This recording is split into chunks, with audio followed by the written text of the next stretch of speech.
Breaking news చూస్తున్నాం. Erravalli farm house లో కేసీఆర్ సమావేశం ఏర్పాటు చేశారు. కేసీఆర్ పిలుపుతోని ఫామ్ హౌస్ కి అందరూ నాయకులు కదిలారు. కేసీఆర్ తో కలవడానికి కేటీఆర్, హరీష్ రావు, కవిత, జగదీశ్వర్ రెడ్డి అలాగే వినోద్ కుమార్ కూడా చేరుకున్నట్టు తెలుస్తుంది. జూబ్లీహిల్స్ ఉప ఎన్నిక అలాగే స్థానిక సంస్థల ఎన్నికలపై చర్చించే అవకాశం ఉంది. ఒక పక్కన కాళేశ్వరం రిపోర్ట్ అలాగే అసెంబ్లీ సమావేశాలపై కూడా చర్చించే అవకాశం ఉన్నట్టు కూడా మనకు తెలుస్తుంది. కవిత అండ్ జగదీష్ రెడ్డికి మధ్య ఏదైతే వివాదం ఉందో ఆ వివాదం గురించి కూడా చర్చకు వచ్చే అవకాశం లేకపోలేదు. ఖచ్చితంగా దాని గురించి కూడా చర్చించే అవకాశం ఉంది. మనం చూస్తే కనుక గతంలో కవిత హాట్ కామెంట్స్ చేశారు. నల్గొండకు సంబంధించిన ఒక లిల్లీపుట్టన్ కూడా ఆమె వ్యాఖ్యానించారు. ఈ మధ్య మనం ఒక వైరల్ వీడియో కూడా చూసాం. ఒక వివాహ వేడుకకి వెళ్ళినప్పుడు ఇద్దరు ముఖాముఖి ఎదురు పడినప్పుడు ఒకరికొకరు అసలు మాట్లాడుకోకుండా పక్క నుంచి వెళ్ళిపోయారు జగదీష్ రెడ్డి కానీ అలాగే కవిత కానీ. సో దీనికి సంబంధించి మరిన్ని వివరాలు మా ప్రతినిధి మధు ఉన్నారు. మధుతోని ఒక్కసారి మాట్లాడి తెలుసుకునే ప్రయత్నం చేద్దాం. మధు, చెప్పండి, అసలు ఈ చర్చల్లో కేటీఆర్ కవితకి మధ్య ఏదైతే వివాదం జరుగుతుందో అది సద్దుమణిగే అవకాశం ఏమైనా ఉందా? కొంతకాలంగా ఆల్రెడీ ఫ్యామిలీ డిస్టర్బెన్స్ అవుతా ఉంది. ఇంకా డిస్ప్యూట్స్ అనేటువంటిది పెద్దగా అవుతూ పోతా ఉన్నటువంటి సిచ్యువేషన్. ఒక రకంగా పార్టీ కార్యక్రమాలకు పార్టీకి కవిత దూరమైనటువంటి పరిస్థితి కొనసాగుతుంది. కేవలం ఆమె కార్యక్రమాలని జాగృతి సంస్థ అధ్యక్షురాలుగానే చేస్తా ఉన్నారు.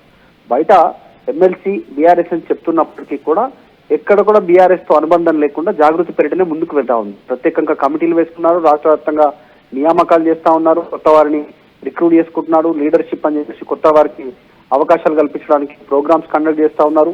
ఇదంతా జరుగుతూ ఉంటే పెద్ద ఎత్తున విమర్శలు ఆఫ్లైన్ లో కవిత పైన, ఆన్ రికార్డ్ లో కూడా కవిత పైన, కేసీఆర్ కూతురు పైన విమర్శలు చేస్తున్నారని ఆమె దృష్టికి రావడంతో ఆమె అటాక్ మోడ్ పెంచే ప్రయత్నం చేశారు. అందులో భాగంగానే ఆమె లేఖ బయటికి రావడము, తర్వాత ఆమెను కార్నర్ చేస్తున్నారనేటువంటి అంశం తెరపైకి రావడంతో అటాక్ చేశారు.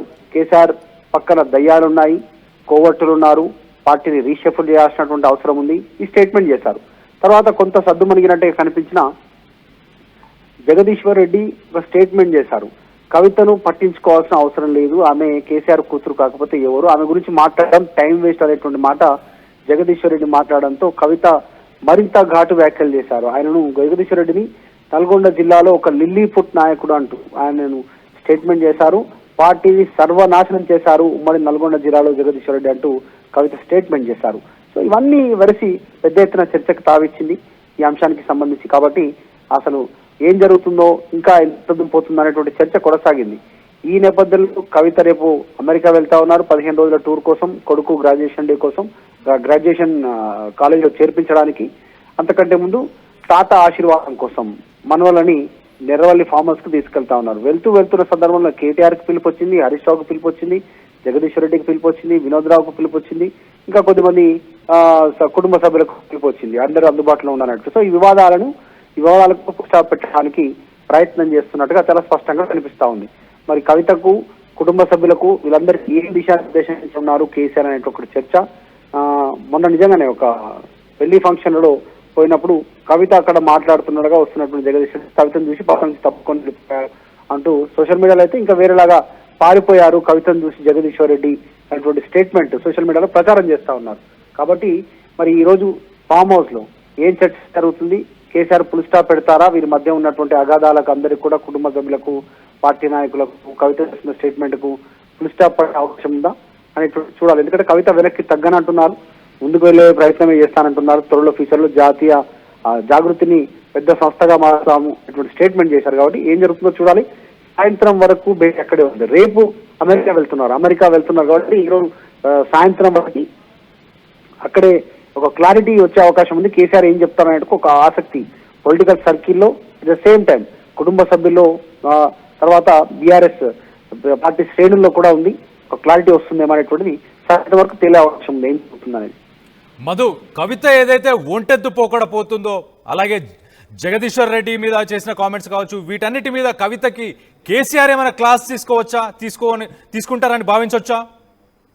సొంత కూతురు కేసీఆర్ కూతుర్ని అసలు ఆమె గురించి మాట్లాడే టైం వేస్ట్ అనేటువంటి జగదీశ్వర్ రెడ్డి చేసినటువంటి వ్యాఖ్యలను కుటుంబ సభ్యులు కూడా యాక్సెప్ట్ చేసే పరిస్థితి ఉండకపోవచ్చు. సాధారణంగా బయటికి దాన్ని పెద్దగా వాళ్ళు మాట్లాడకపోయినా వ్యక్తపరచకపోయినా ఇప్పుడు కేసీఆర్ కూతురు అంటే కేసీఆర్ అన్నట్టే అనేటువంటి అభిప్రాయం క్షేత్రస్థాయిలో వ్యక్తమవుతా ఉంది. కాబట్టి మరి ఆ విషయంలో అవి ఏం వాదన వినిపించే అవకాశం ఉంది తండ్రి ముందు?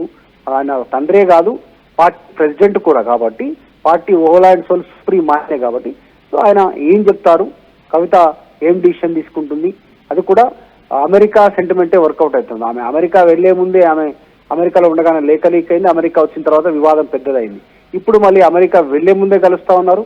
మళ్ళీ అమెరికా వెళ్లి 15 రోజుల తర్వాత కానీ ఆమె తిరిగి వచ్చే పరిస్థితి లేదు. కాబట్టి మరి చూడాలి ఎట్లాంటి సూచన సలహాలు కేసీఆర్ ఇస్తారు, లేకుంటే ఈ విషయాన్ని ఇక్కడికి పులి స్టాప్ పెట్టాలని సూచన చేస్తారా ఏంది, లేదా కేవలం వివరణ తీసుకునే ప్రయత్నం చేస్తారా? కవిత వినే పరిస్థితి ఉందా? కవిత, కేటీఆర్, హరీష్ రావు వీరందరి మధ్య కూడా అగాధం ఉందనేటువంటిది. కవిత డైరెక్ట్ గా హరీష్ రావును కూడా టార్గెట్ చేస్తా ఉన్నారు. పెద్ద వ్యక్తి, పెద్ద నాయకుడు అంటూ. ఆ పెద్ద నాయకుడు హరీష్ రావు అనేటువంటిది చర్చ ఉంది. సెకండ్ అన్నతోటికి సంబంధించి కేటీఆర్ వర్కింగ్ ప్రెసిడెంట్ గా కేటీఆర్ ఫెయిల్యూర్ అయ్యారు, ఏం వర్క్ చేయట్లేదు, కేవలం ట్వీట్లకు ప్రెస్ మీట్లకే పరిమితం అవుతున్నారు కేటీఆర్, ఏం చేయట్లేదు అనేటువంటిది కవిత ఓపెన్ స్టేట్మెంట్ చేశారు.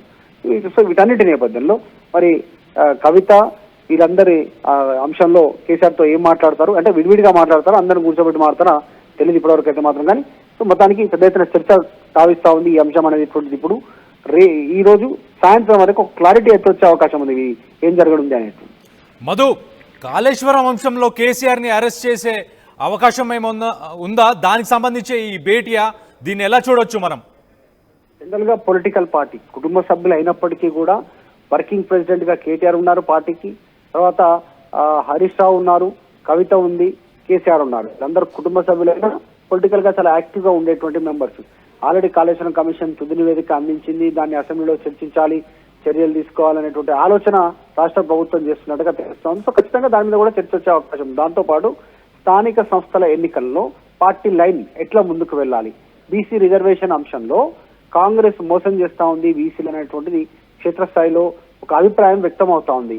నిజంగా 42% ఇస్తామన్నారు బీసీ డిక్లరేషన్ అంటూ కామారెడ్డిలో చెప్పారు. తర్వాత 2 బిల్లులు ఆమోదించుకొని కేంద్రానికి పంపామని చెప్పారు. తర్వాత ఇప్పుడు ఆర్డినెన్స్ కోసం ప్రత్యేక ఆర్డినెన్స్ రాష్ట్ర గవర్నర్ దగ్గర పంపామన్నారు.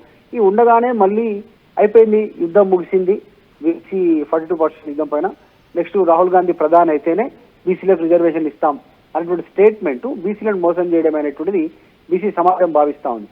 సో ఈ అంశంలో బీఆర్ఎస్ పార్టీ ఎట్లా ముందుకు వెళ్ళాలి, కాంగ్రెస్ ఇంత పెద్ద అంటే కాంగ్రెస్ 1, 2, 3, 4, 5, 6, 10 వరకు తీసుకున్న స్టెప్స్ లో ఎట్లా ఫెయిల్ అయింది బీసీల విషయంలో అనేటువంటి జనాలకు వివరించాలనే అంశం కూడా ఈ చర్చకు వచ్చే అవకాశం ఉంది. ఒక్క అంశం కాదు, స్థానిక సంస్థలు, కాళేశ్వరం కమిషను, నెక్స్ట్ అసెంబ్లీ సమావేశం సందర్భంగా పార్టీ ఎలా ముందుకు వెళ్ళాలి, ఇలా అన్ని అంశాలు చర్చకు వచ్చే అవకాశం చాలా స్పష్టంగా కనిపిస్తా ఉంది.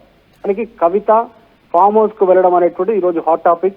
ఈ రోజు అదే కాబట్టి అమెరికా వెళ్లే ముందు ఏం జరుగుతుందో ఫామ్ హౌస్ లో ఈసారి ఏం చెప్తారు, ఇక్కడతో పులి స్టాప్ పడుతుందా, ఇంకా పెద్దవుతుందా ఇష్యూ అనేటువంటి చర్చ అయితే కొనసాగుతుంది. మొత్తానికి సాయంత్రానికి క్లారిటీ రాను. స్థానిక సంస్థల్లో మధు, స్థానిక సంస్థల్లో బీఆర్ఎస్ ఎన్ని సీట్లు కేటాయించబోతుంది బీసీలకి, దాని మీద ఏమన్నా చర్చ జరిగిందా ఇప్పటిదాకా? దాని మీద ఎలాంటి ఇన్ఫర్మేషన్ ఉంది? ఒకటే పడ బీజేపీ కానీ ఇటు బీఆర్ఎస్ కానీ ఒక వాదన తెరపైకి తెస్తా ఉన్నాయి.